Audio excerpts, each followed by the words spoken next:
السلام عليكم. كيفكم؟ شو أخباركم؟ أنا نهائيا والله ما حبيت أرد بالموضوع هذا ولا أرد عليها ولا عليه، بس يضطر الإنسان يسولف في الموضوع هذا إجباري بعض أيام. أنت هتقول هي أم ولادي، جيت معاك وراح أجي معاك لأبعد الحدود، تمام؟ ولا راح أقول لك لا أنت حمار ولا حيوان ولا أي شيء ولا سبك لا أنت ولا أهلك ولا هي ذاتا، لأن لساني هذا أطهر منك ومنها، تمام؟ راح أقول لك أنا راح أروح تكرم. أنا حاليا في اسطنبول ببندك، حاليا أنا باسطنبول ببندك. أعطيني اسم المخفر اللي هي موجودة بيو، أنا بإيدي وبإجري راح أروح لعندها للمخفر، بإيدي وبرجلي راح أروح لعندها. أعطيني اسم المخفر، تمام؟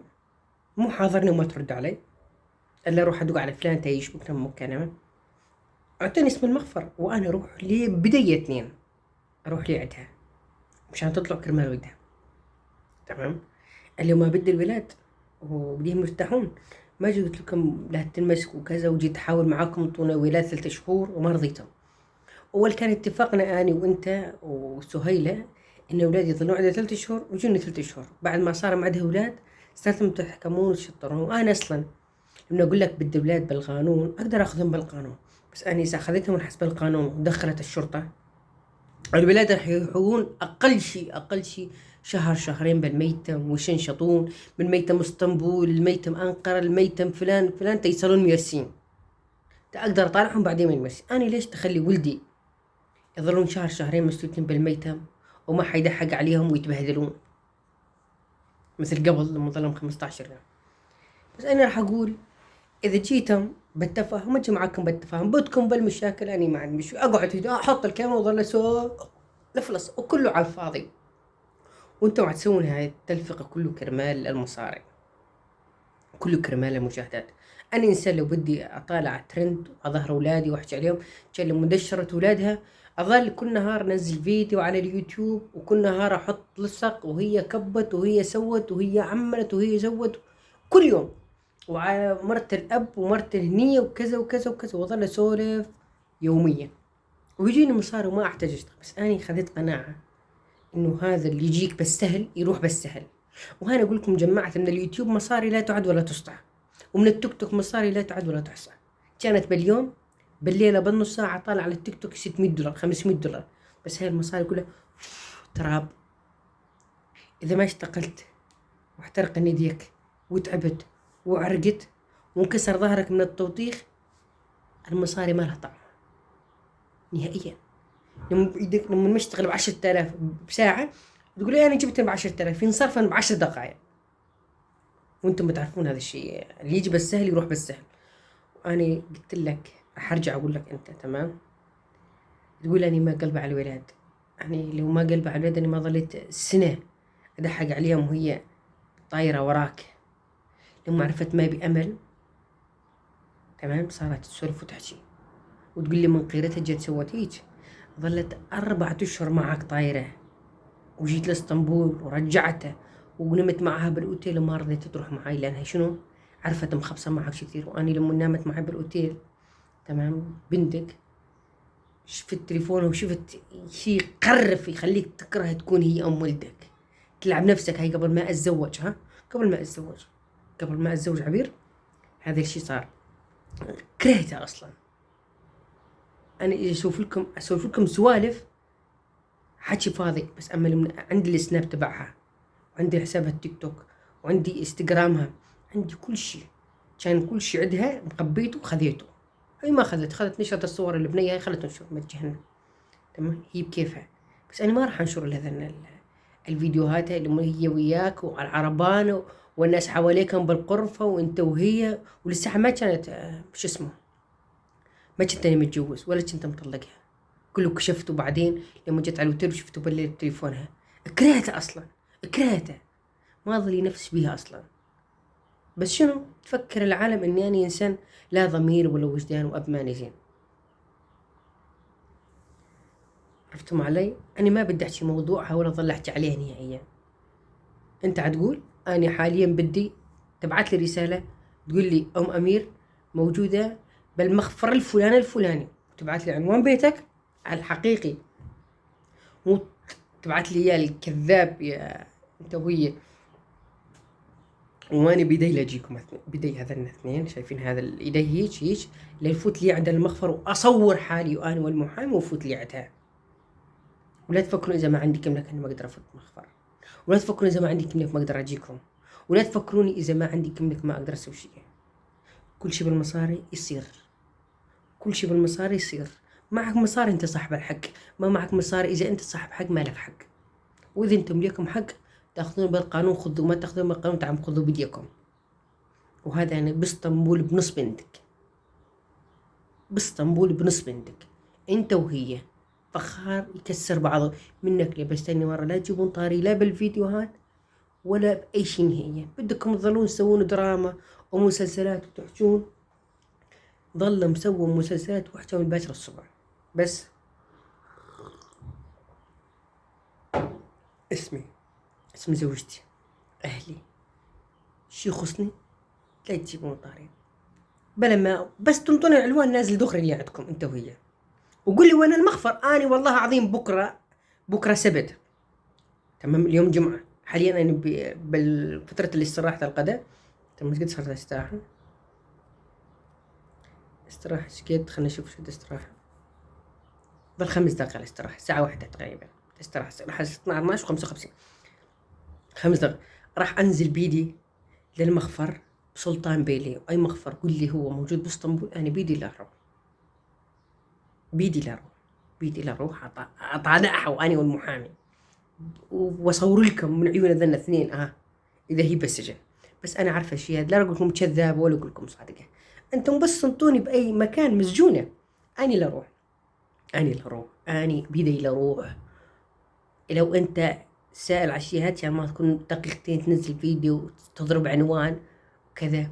وانا راح احط عنوان قررت اروح اطالع اولادي من السجن. تكره انا احكي لكم الصح اني ما احب الكذب. وجماعة اليوتيوب كلهم كذابين مني وجر. أنا كنت أكبر كذاب على اليوتيوب. أنا أحكي لكم الصح أكبر كذاب. كنت أسوي درامات وأفلام ومسلسلات من الصبح تمام، وكلها اتفاقية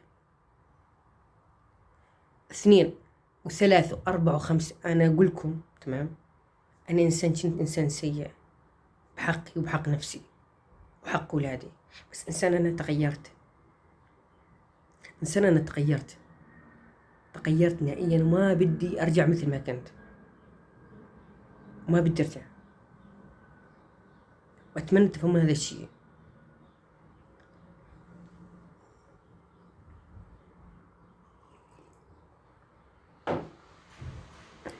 وامبارح كان فتح بث ويفوت لي عنده دحبوش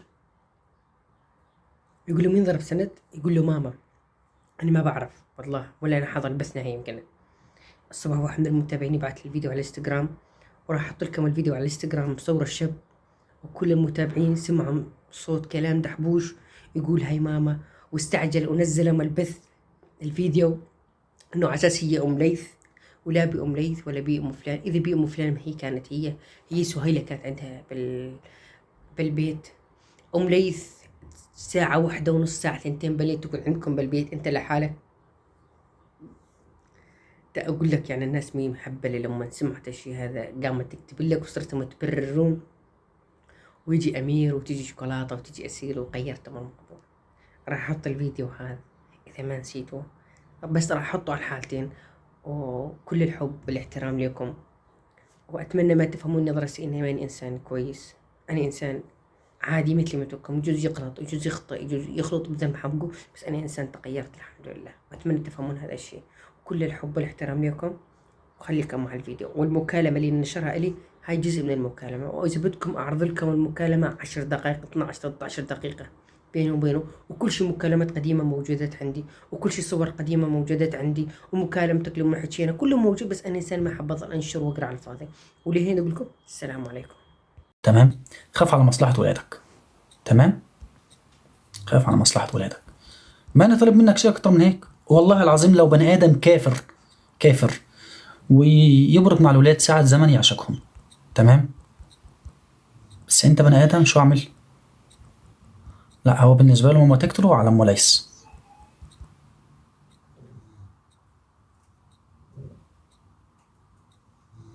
انا ما بعرف احكي مصري. طب تحب احكي مصري؟ طيب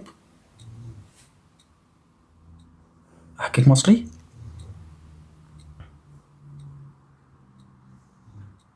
انا مشكلتي ما لساني بيقلب بسرعه على السوري. تمام.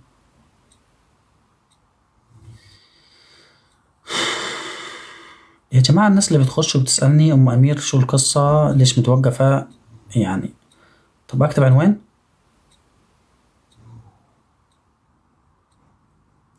انا مصري يعني.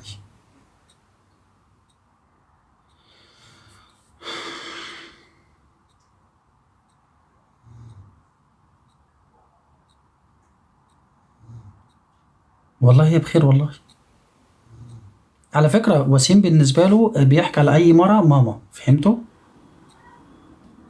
يعني أم ليس بتسوي أكل للولاد بس مو أكتر. أم ليس على فكرة عشان تكونوا فاهمين زوجة رفيقي. تمام. هي ورفيقي بيجوا يبطلوا علينا الولاد هيك شيء، وأجت اليوم حمت البنات وسووا لهم أكل بس، ونظفت البيت يعني كتر خيرها. تمام. لأن بصراحة أنا مهما كنت ما بحسن أحمم البنات. إيه صغار وكل شيء بس ما بحسن، هما بيخجلوا. تمام. فبس أنا برد بس على الأخ أبو أمير الله يسامحك. تمام. هو بالنسبة لإنك تنزل عن الشكوى أنا حكيت لك بدل مرة أكتر من مرة، وكان في ناس بينا وسيطة. بدكش تتنازل لا تتنازل، أنت حر. بالنهاية أولادك اللي هيتأذوا. أم أمير ما راح تتأذى، أم أمير كبيرة ما راح يصير عليها أي أذية. تمام.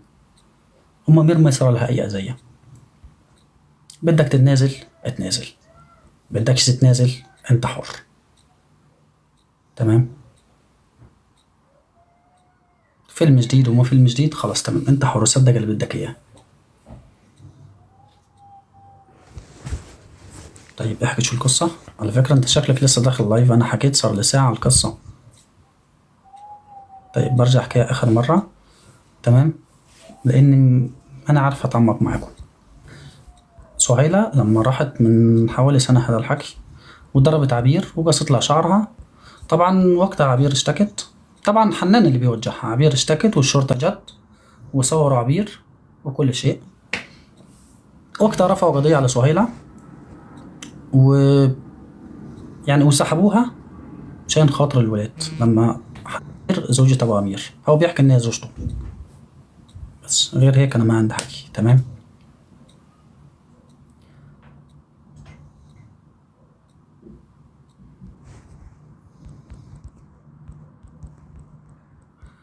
معقول أم ليس تضربه؟ لا أم ليس مش بتضربه. تمام. بس هو مبدئيا وسيم لما بيحس ان في حد بيزعل سند بالنسبه له بيضربه. انا نفسي بيقول لي انت بتضرب سند عادي. لما اخوهم بيبكي او يكون شغله بيبكي عليها بالنسبه له في حد ضربه بس، هيك عقله. انت مصري؟ انا مصري.